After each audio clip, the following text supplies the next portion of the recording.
So welcome everybody to session number 13 of our series on supporting mental strength. Сэтгэлийн дархлаа хүчтэй тэнхээтэй байх тухай ярьж байгаа хичээлийн 13 дахь хичээл эдгээр. And we begin by checking and adjusting our motivation to ensure that it's positive so that we can gain maximum benefit from our time of listening. Яагаад сонсож байгаа лээ гэдэг тэр санаа сэтгэлээ аль болох эерэг зөв тустай болгож засаарай. Тэгэх юм бол энэ одоо намайг сонсож цаг заваа зарцуулстай үр дагавар нь эерэг байна гэдэг.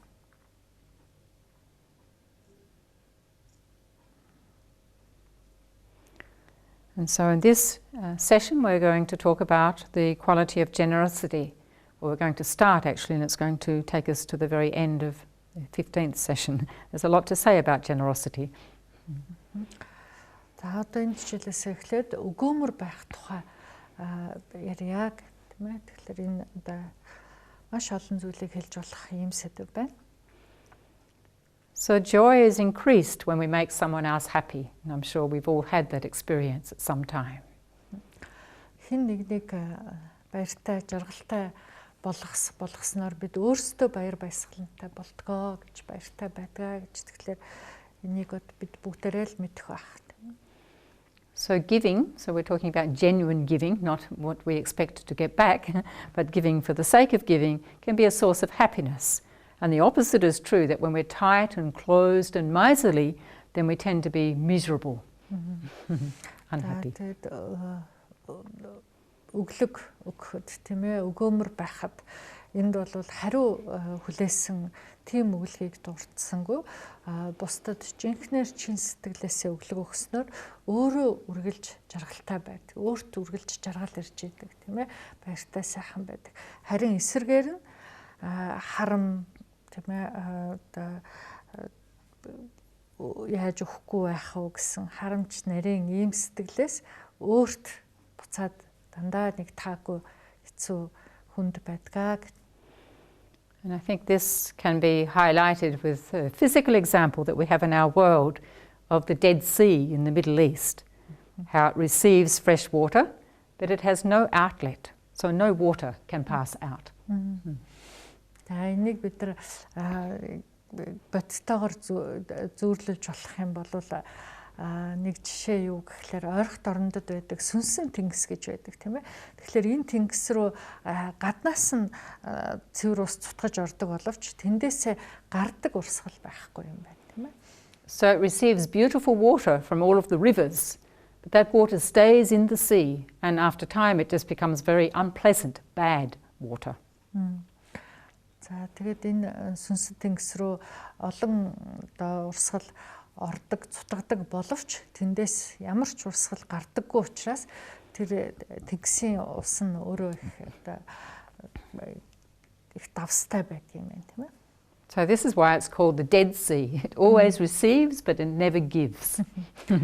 За тэгээд эндээс үргэлж одоо авч яадаг боловч хизээч өгдөггүй гэдэг утгаар нь сүнсэн тэнгис гэж нэрлсэн юм болоо.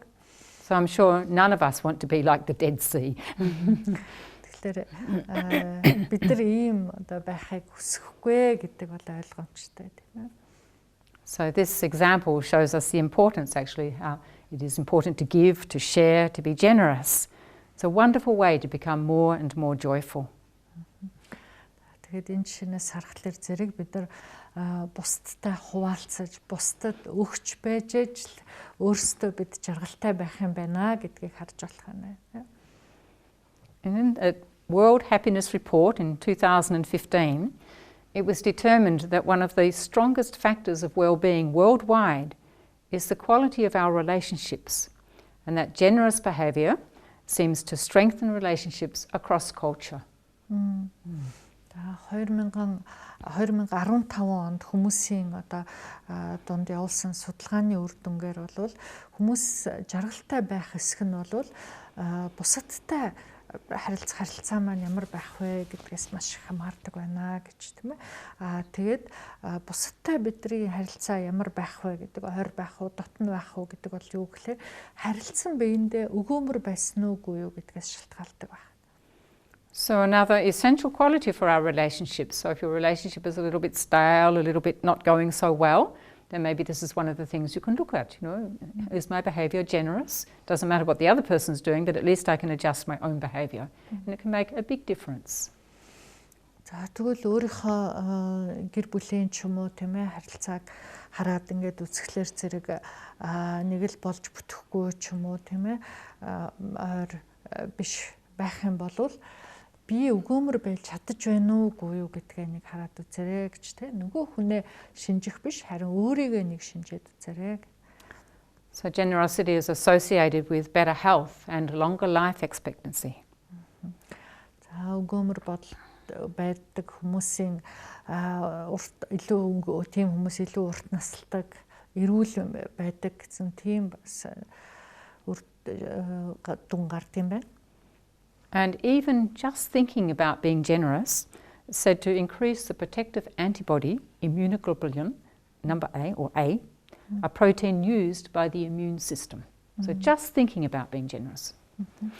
За бусдад өгьё гэж бодохын төдийдл бидний биед тэр иммуноглобулин гэдэг юу уураг ялгарч идэв юм байна. Тэр уураг болохоор зэрэг нөгөө сөрөг биетийг үүсгэхэд тустай ийм уураг байдаг байх юм тийм ээ. Зөвхөн өгье гэж бодоход л ялгардаг. There's been so much research on this topic of generosity, but I've drawn from another one here, where a lady and her colleagues found that people experiencing greater happiness are experiencing when they spend money on others rather than spending it on themselves. Тэр өглөгч өгөөмөр байхын тухай ярих юм бол хязгааргүй гэсэн тийм ээ. Бас нэг жишээ бол юу вэ гэхээр нэг хүний хэлсэн үг байна тийм ээ. Тэр нь бусдад зориулсан мөнгө өөрийг үргэлж жаргалтай болгодгоо гэж тийм. Мөнгө аль болох бусдад зориулах тусам тэрнээс өөрт жаргал ирдгээ гэсэн. And she found that older adults with hypertension, high blood pressure, actually could lower their blood pressure when they gave to others. So there's another remedy for high blood pressure.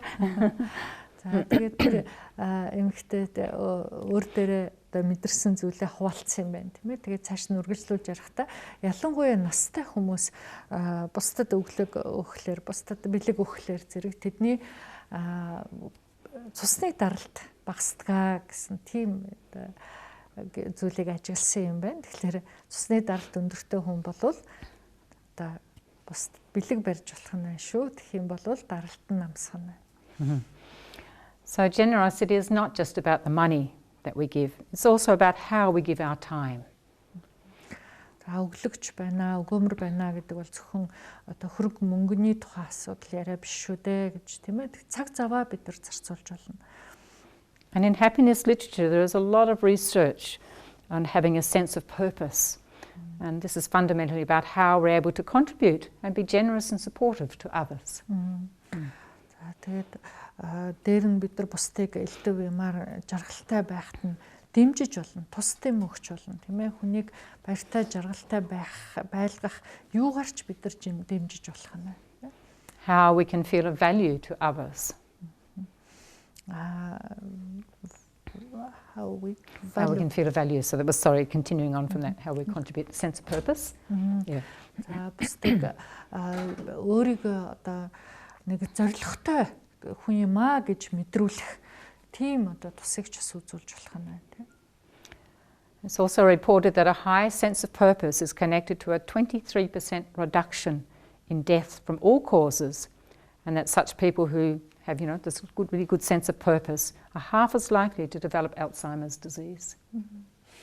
Одоо амьдралд ямар нэгэн сайхан зорилготой хүмүүсийн одоо 50% нь Алцхаймер өвчин тусдаггүй гэсэн бас ийм нэг одоо судалгааны үр дүн байдаг юм байна. So actually there are vast amounts of research on this topic of generosity, but we can conclude actually that being generous with our time is very greatly beneficial for our health. mental and physical. Тэгээд өгөөмөр хүмүүсийн дээр хийсэн судалгааны үр дүн одоо судалгаа шинжилгээгээр гарсан үр дагаврууд бол дурдаад дотоочод боршгүй олон байна. За ямар ч байсан өгөөмөр өглөгч хүмүүс бол бусдаасаа илүү жаргалтай байдгаа гэсэн тийм үр дүн байна. And a final one for this particular session is that in another analysis it was found that volunteering reduces the risk of death by 24%. За өөр энэ дээр нэмээд дуртахад бол сайн дураараа одоо ажилтдаг хүмүүс тийм өөрийнхөө хүч хөдөлмөрийг бусдад өгдөг хүмүүс бол reduce the risk of death by 24%. Yeah.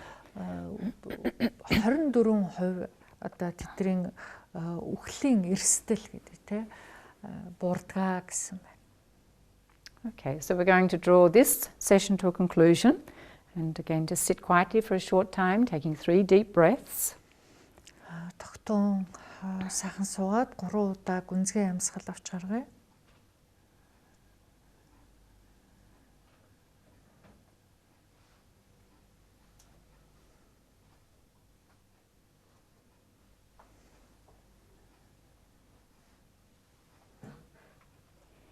And take a few moments to rejoice in the ways that you are generous. Одоо өөрийнхөө өгөөмөр өглөгч байсан тэр тохиолдлуудаа эргэж санаад түүндээ баясаарай, даган баясъя.